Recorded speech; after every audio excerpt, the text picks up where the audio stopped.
Pendaftaran Partai Buruh di KPU dikawal ribuan orang.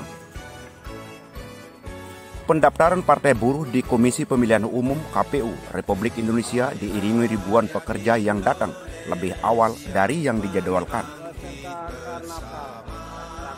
Dari pantauan tim CCTV, masa iring-iringan Partai Buruh tiba di kantor KPU Republik Indonesia, Jalan Imam Bonjol, Menteng, Jakarta Pusat sejak pukul 11.30 waktu Indonesia Barat pada Jumat 12 Agustus 2022.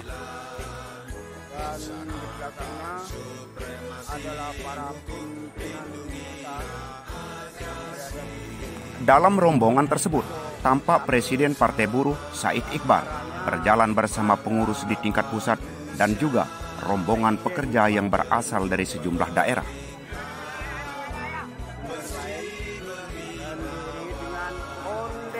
Disampaikan salah seorang orator, di atas mobil komando, para pekerja berasal dari daerah Jakarta, Bogor, Depok, Tangerang, Bekasi, Jabodetabek, dan sekitarnya.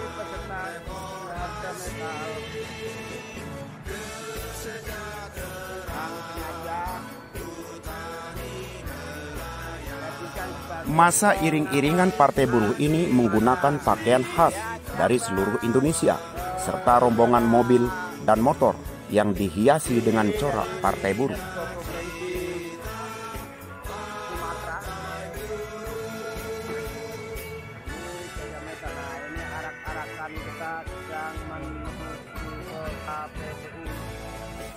Partai Buruh menjadi parpol ke-25 yang mendaftar ke KPU Republik Indonesia. Mereka menyerahkan dokumen pendaftaran pada pukul 13 waktu Indonesia Barat.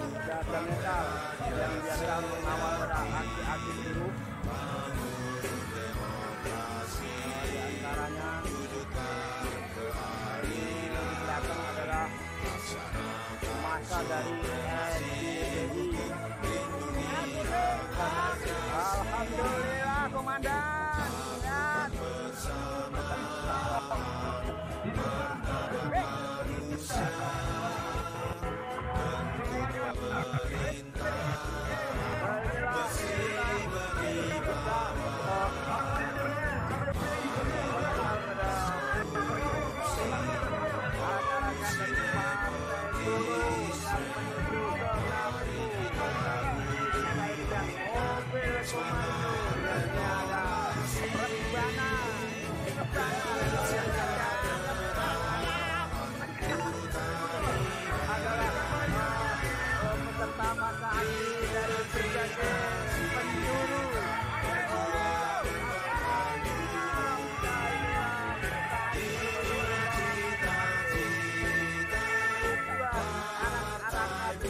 Usai menyerahkan dokumen pendaftaran, lalu dilanjutkan dengan konferensi pers.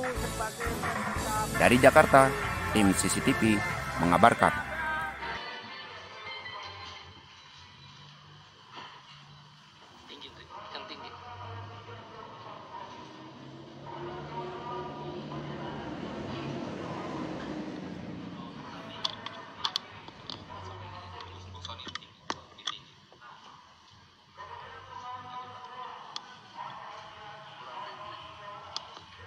Bismillahirrahmanirrahim. Assalamualaikum warahmatullahi wabarakatuh. Salam sejahtera untuk kita semua. Om Santi Santi Om. Terima kasih pada rekan-rekan media. Pada hari ini Partai Buruh resmi mendaftarkan diri sebagai calon peserta pemilu ke Komisi Pemilihan Umum atau KPU. Pada kesempatan ini kami telah menyerahkan berkas-berkas sebagaimana yang telah disyaratkan untuk nantinya dijadikan sebagai calon peserta pemilu setelah dinyatakan berkas lengkap. Ada 34 provinsi yang telah kami daftarkan 100%. Dari 452 kabupaten kota yang tercatat di Sipol KPU yang memenuhi syarat dari data Partai Buruh adalah 440 kabupaten kota atau 86%, yang syarat 75% dalam satu provinsi sudah dipenuhi. Rata-rata 86%, 440 kabupaten kota. yang di sipol KPU tercatat 4.670-an kecamatan yang telah kami nyatakan valid dari data Partai Buruh, sipol Partai Buruh adalah 4.582 atau 64%. Jumlah anggota di sipol KPU ada hampir 425.000 orang, dan setelah kami saring kembali yang memenuhi syarat 1.000 atau 1/1000 orang dan juga memenuhi syarat kecamatan, kabupaten, kotanya dan juga provinsinya, ada catatan kami 320.000 orang.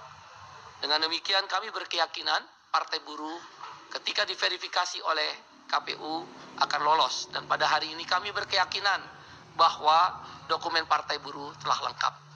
Partai Buruh didirikan hanya satu sebab, satu alasan, yaitu Omnibus Law.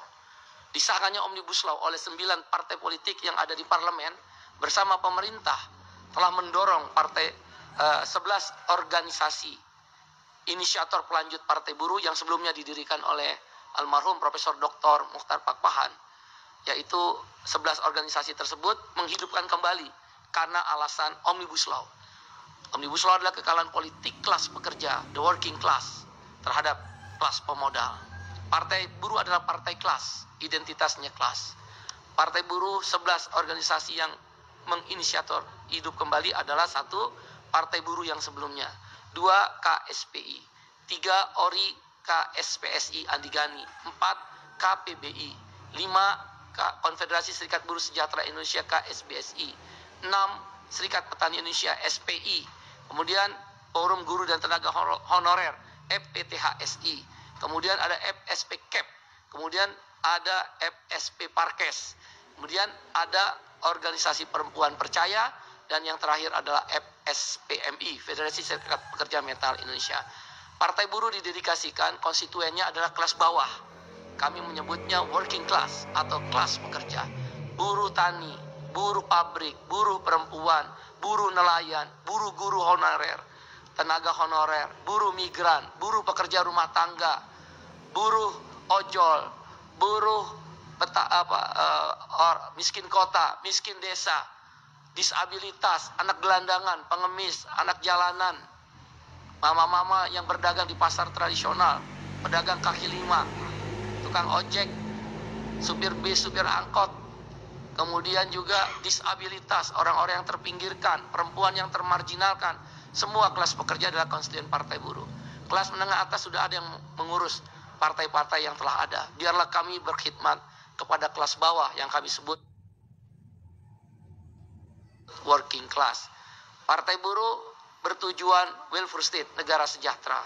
Ideologinya adalah Pancasila, berbasis ketuhanan yang Maha Esa, kemanusiaan yang adil dan beradab, persatuan Indonesia, kerakyatan yang dipimpin oleh hikmat kebijaksanaan dalam permusyawaratan perwakilan, keadilan sosial bagi seluruh rakyat Indonesia. Titik tumpunya sila kedua dan sila kelima. Kami akan memperjuangkan 3 prinsip, yaitu kesetaraan kesempatan. Bahasa gampangnya, kamu boleh kaya, kami kelas pekerja jangan dimiskinkan. Yang kedua, redistribusi kekayaan yang adil dan merata. Bentuknya adalah jaminan sosial. Jaminan sosial yang ada sekarang, jaminan kecelakaan kerja, jaminan kematian, jaminan hari tua, jaminan pensiun, jaminan daripada kesehatan. Kita mau 5 lagi yang akan diperjuangkan oleh Partai Buruh di parlemen dengan politik anggaran. Jaminan makanan, haram hukumnya orang kelaparan di negeri yang kaya. Setiap orang miskin dan tidak mampu, buruh kontrak, buruh outsourcing miskin, tukang becak miskin, ibu-ibu rumah tangga pasti miskin, ojol pasti miskin, petani pasti miskin. Siapapun yang miskin, yang jumlahnya 27,7 juta orang, Partai Buruh akan berjuang politik anggaran minimal 500.000 setiap bulan masuk ATM. Seumur hidup selama Republik ini ada. 27,7 juta orang miskin dan tidak mampu tadi, bila mana dikalikan 500.000 rupiah per bulan, maka hanya 15 triliun per bulan. Atau 1 tahun 180 triliun. Itu kecil. APBN kita lebih dari 3.000 triliun. Apa yang salah memberi orang miskin? Apa yang salah memberi orang makan orang-orang yang tidak mampu? Haram hukumnya orang kelaparan di negeri yang kaya. Itulah yang kita perjuangkan, jaminan makanan. Kemudian juga jaminan pensiun, jaminan pengangguran. Orang nganggur harus dibayar, tapi setelah dia bekerja. Kenapa? Saya adalah salah satu pengurus pusat Badan Perserikatan Bangsa-Bangsa. Saya orang PBB, berkantor di Geneva. Ya, kalau negara-negara yang maju, negara-negara Indonesia terkaya nomor 7 di dunia. Nanti 2025, 1 tahun setelah pemilu, ada negara terkaya nomor 5. Orang nganggur itu dibayar oleh negara karena kalau dia kerja bayar pajak. Kalau kita nggak punya daya karena menganggur, negara bayar kita.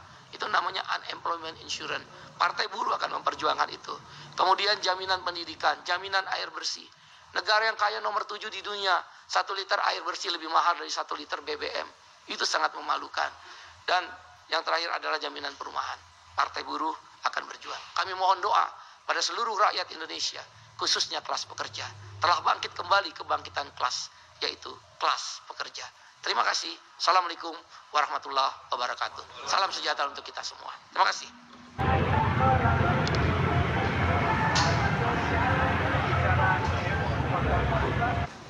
Partai Buruh untuk mengikuti pemilu di 2020.